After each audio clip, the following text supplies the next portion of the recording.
So today is turning out to be a very interesting day. I don't know how many of you heard the interview on the radio earlier, but it seems that we've hit on an interesting topic, and I hope that, given part of the response that Pat Kenny seemed to get on the airwaves, I hope that what we're doing is maybe changing the nature of the debate that we have in Ireland about energy systems, about energy futures, about the future of the country.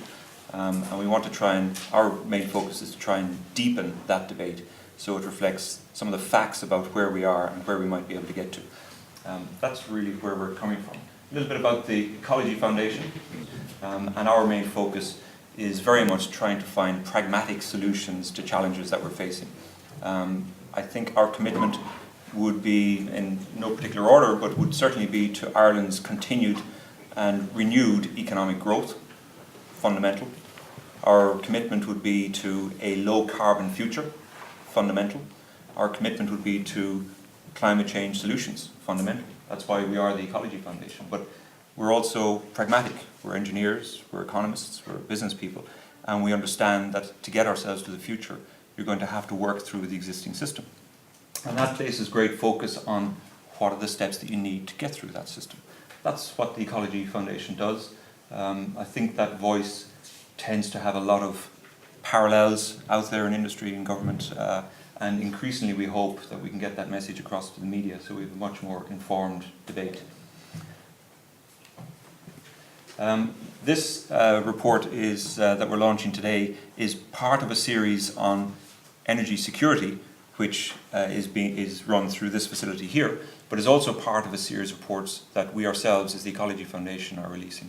And we've chosen a number of topics which we think are really relevant to Ireland's determination of where Ireland stands in this debate and where Ireland's going to go to in this debate. And we're not going to shy away from awkward subjects. We're going to tackle them head on. We're astonished that nuclear doesn't have a deeper debate in Ireland. Personally, I don't think nuclear is the solution for Ireland, but it needs a deeper debate in Ireland. And I think that we can help facilitate that. Carbon capture and storage is something that's hardly ever mentioned in Ireland. And there's a theme that runs through this, which I think comes back to why it's so important to talk about energy security, is that the debate that happens outside of these walls in the public forum isn't a debate that's informed with engineering facts, with engineering focus, with what is pragmatic to be delivered. And we'll keep coming back to that theme. We have to change the nature of the debate that's happening outside these walls, that the ordinary public member reads in the newspapers, that our media focuses their reporting on, as just factual, pragmatic future directions for this country. So we need to change the debate, and that's really where we're coming at from this. The first part of that is really, where is Ireland headed? And that's the basis on which we'd want to start this debate. And we think that you would be hard-pressed, given the transition that we've gone through, the heartache that we've gone through, the financial crisis that we've gone through in the last 18, 24 months, given the difficulties that this country has faced and the need for it to reinvent its position on the economic global scene, given the scale of transformation that's going to happen across the world in energy systems, in transition to a low carbon economy, which is politically almost as certain as you can get. Given the scale of what's going to happen there, you'd be hard pressed to find another economic sector on which you would place your bet for the future.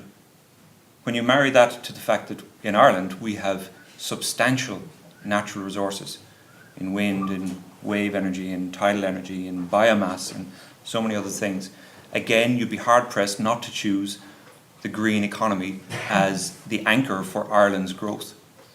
So we think that this is the precept under which you need to start evaluating where it is that Ireland is going. And we think that Ireland is sitting very neatly as one of the major hubs, certainly in Europe, possibly in the world, for the green economy.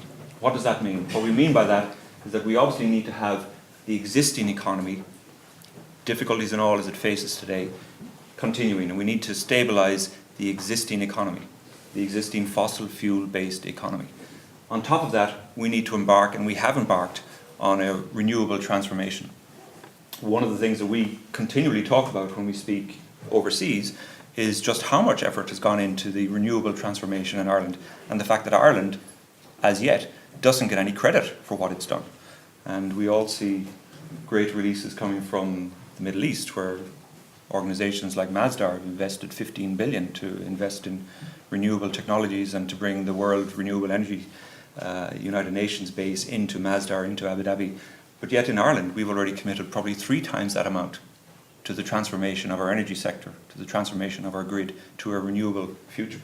You add to that we're also embarking on a transformation of our energy sector. We have an agricultural sector that's beginning to wake up to this transformation as well. So this country is going to go through a renewable transformation. And we think that this is where we're headed to, is that Ireland will have its existing economy operating, but the next form of major growth for Ireland is going to be through the energy sector, renewable energy sector. And that is as an energy exporter, that is as a hub for renewable energy services and goods, that is as a centre where energy-related IPR is being generated. So we have Irish indigenous companies who own the intellectual property of exportable products and services as well. But that's going to take 20 years. That's supposed to say 20 years there, it's disappeared somehow. But this transformation is going to take us 20 years, possibly more. We've started very well on it, but it's going to take a long time. So the question is, how are we going to get there? And part of that means, what sections are you going to look at it? So I've covered all of that. The targets that Ireland is setting itself in here, just to give you an idea as just how important this transformation is that we're looking at 80,000 jobs to be created in Ireland from the green sector. That's a huge stimulus to this economy. So this is a vital part. In getting there, we have a number of national issues that we need to face up to. We have a incredibly slow process in Ireland of delivering infrastructurally significant projects, and it's causing us an awful lot of problems. It applies to gas fields, it applies to roads, it applies to hospitals, it applies to grid lines, it applies to wind farms, it applies to anaerobic digesters, it applies to the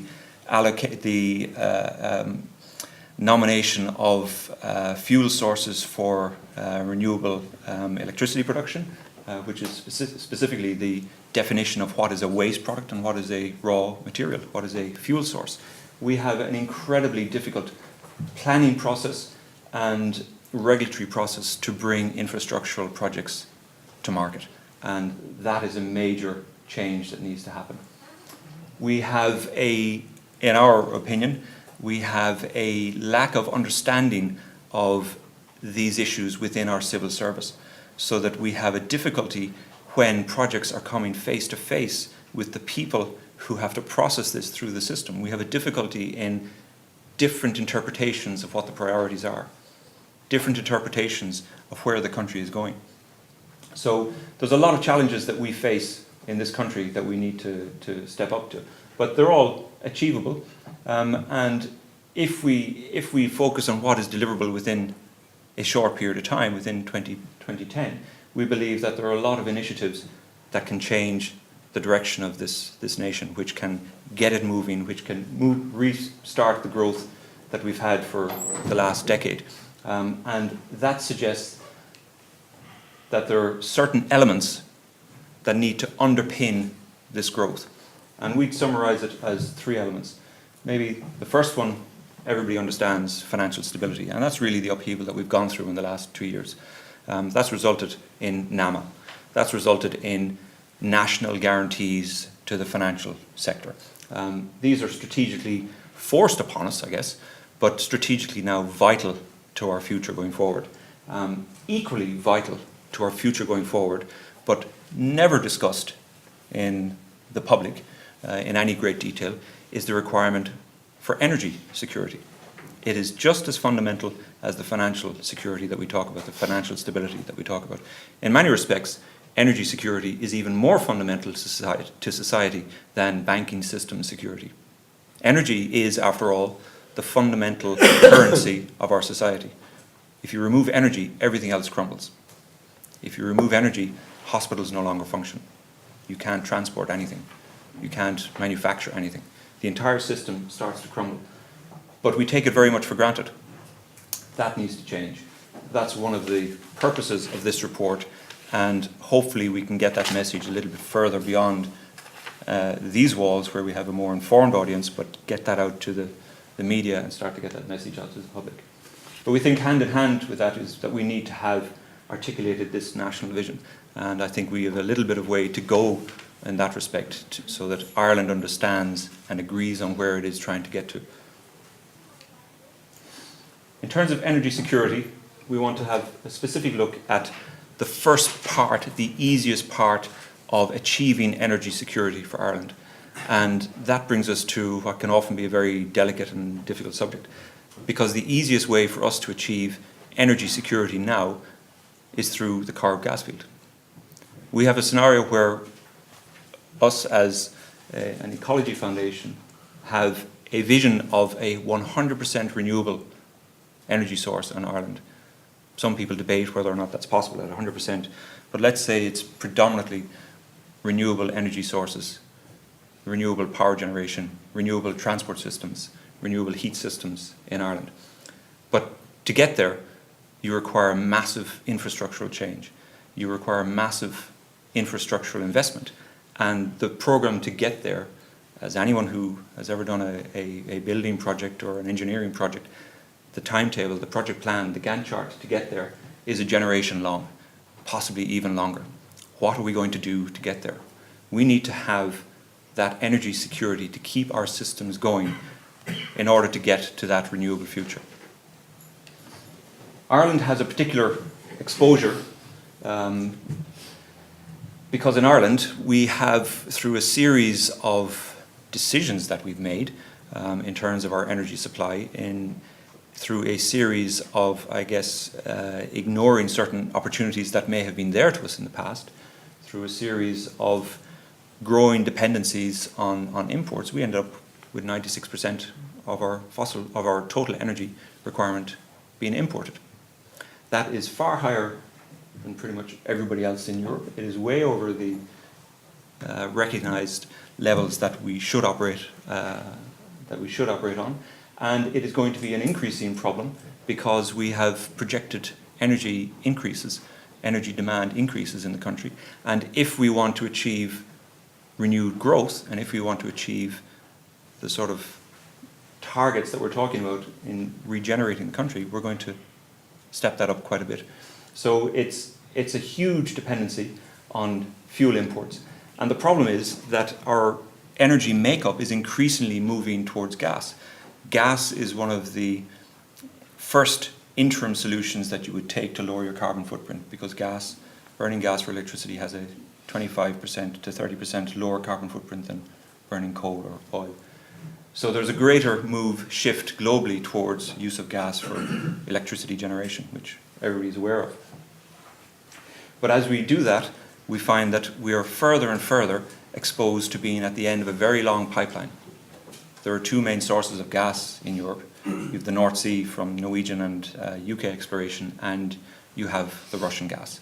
And every year, without fail, there's a reminder of just how significant that fuel supply is to European countries. At some point, one of those crises is going to escalate to the point that somebody else's need will be greater than our need. What happens to our economy if, given that we only have 11 days of gas storage, what happens to our economy if in fact those pipelines are turned off? What happens if, as Liam pointed out, next winter or even next summer, if there's a shortage of gas, that the British government is telling its 11 major gas users to shut down for periods of time? At what point do they then turn and look at Ireland and say, well, our need is greater than your need? We need to break that link, and we need to break it quickly. And the extraordinary thing is that we have within our grasp the ability to do that, but we still haven't achieved that yet. And we believe that the Corrib gas field is fundamental to breaking that. You can see here that our import dependency is only getting worse as things have gone on. This is the makeup currently of natural gas and where it is that natural gas is going to be used in terms of electricity production, which we think is the key part of the analysis in Ireland. This is the impact of bringing the Corrib gas field online. It will replace between 40 to 60% of our gas imports for a period stretching up to 15 years. We can have a debate about how long you can extend the Corrib field, because there are ways in which a field like Corrib could also be used for CO2 storage in the future, which is something that we're particularly keen on, which increases the yield that you're able to produce from gas and oil fields. But today, based on what is planned to pump from that gas field, we're looking at about 15 years of much greater energy resilience in this country. Why wouldn't you bring it onshore? What other alternatives would we have? The other alternative would be that we continue to rely purely on imports, that we continue to leave our fundamental currency in society open to some other political pressure turning it off. And I think we need to break that. In terms of Corrib itself, I don't think that we can speak about this particular issue without taking an assessment of where it stands in Ireland's public view. And I think we would want to clarify what we think about this whole process, because it has been a very difficult process for Ireland. And I think it is, because of the delays in getting this project on shore, I think that we have seriously damaged our international reputation for delivering infrastructural projects. And I think we need to correct that. And I think that is possible. But there are a few things that are thrown out about the Corrib gas field. The first is the safety of this pipe. And I've touched on this already, that it is absolutely impractical, unworkable for a nation to be assessing the technical risk of every project on a case-by-case basis without having preset in advance what is deemed to be acceptable risk with infrastructure projects from a national perspective. Other countries have done this before. All engineering companies have to do this in the design of cars, of aeroplanes, and so forth. There is always an element of risk, but you have ways of which you assess that risk, and then you engineer solutions to avoid that risk. That's precisely what has happened here, and we would counter any argument where people are saying that that pipeline presents an unacceptable risk as being completely unfounded. There are many examples where pipelines of that scale, that pressure, are working perfectly safely, and we think that that does not present an unacceptable risk in an Irish context. We think that the debate on Corrib has somewhat been misdirected, because what's happened instead is that you have a local interest dominating the debate instead of a national interest, and the national interest is one of energy security. So on those two issues, we believe that Corrib delivers greatly for this nation. We believe that it is technically safe, and we believe it delivers national security. In terms of how it's proceeded with the community, I don't think anybody can say it's anything other than a very, very difficult journey. But we're nearly there. We're nearly at that point. But we still need to complete this project. In terms of the national deal, we think actually there is more that could be done. We have an agreement, Ireland has an agreement with Shell, and that's a fair agreement, that's a fine agreement. And if you take it in the context of other exploration agreements that exist on gas exploration, it's okay. And it fits in very well with the approach that Ireland has taken on corporation tax, for example, where we have lowered our corporation taxes and we've found that our activity has increased. So that fits very well. But we now face a new task, which is to regenerate Ireland's vision as to where it's going to go. And we think that there are some things which a field like the Corrib could assist with. We think it's somewhat a pity that while we have Ireland's largest offshore engineering works taking place, that region of the country where the pipe is coming ashore, where all the attention has been, that region hasn't become Ireland's centre for excellence for offshore engineering. We're going to have much more focus in Ireland, requirement in Ireland for offshore engineering if we are ever to build an offshore wind capability. They are the exact same skills that we have been somehow fighting against on the Corrib issue. Instead, we should have embraced those skills, and we should have trained the local people there to be a centre of excellence for offshore engineering. There possibly is still time to do that. Failure to do that means that all of that work is going to go to Norway, where we know they're already eyeing up the British and the Irish offshore wind market, or it's going to go to Scotland, where they already have an offshore capability. But Ireland has and I think we have a responsibility to ensure that our people are skilled in this. And I think that the Corrib project should have, and if it's not too late, should still seed that activity.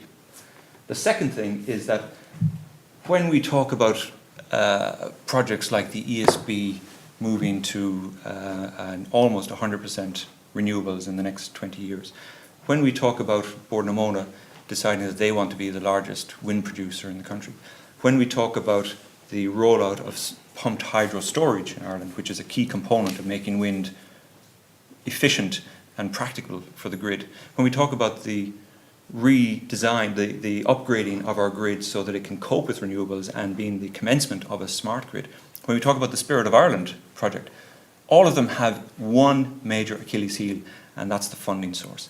And what this country needs, especially on the back of the financial crisis that we have just been through, where funding for projects has pretty much dried up, what this country needs is a kickstart to Irish energy projects. And I would suggest that this is one way that maybe the debate should be opened, so that people of a scale of a Shell should be invited to be the anchor participant in building that future. I don't think that this is something where we're asking for renegotiation of contracts, and nor do I think that we're asking for how would you say, donations to Ireland. But I think that what Ireland needs is it needs to create a fund which is secured by the government, which is guaranteed by the government in the same way that it has guaranteed the existing financial sector, which enables access to funding for the very large scale offshore and onshore energy projects which Ireland is going to embark upon. And I think that Shell could be part of the solution for that, and I think that should be part of the debate going forward. So in summary, we would say Corrib is safe.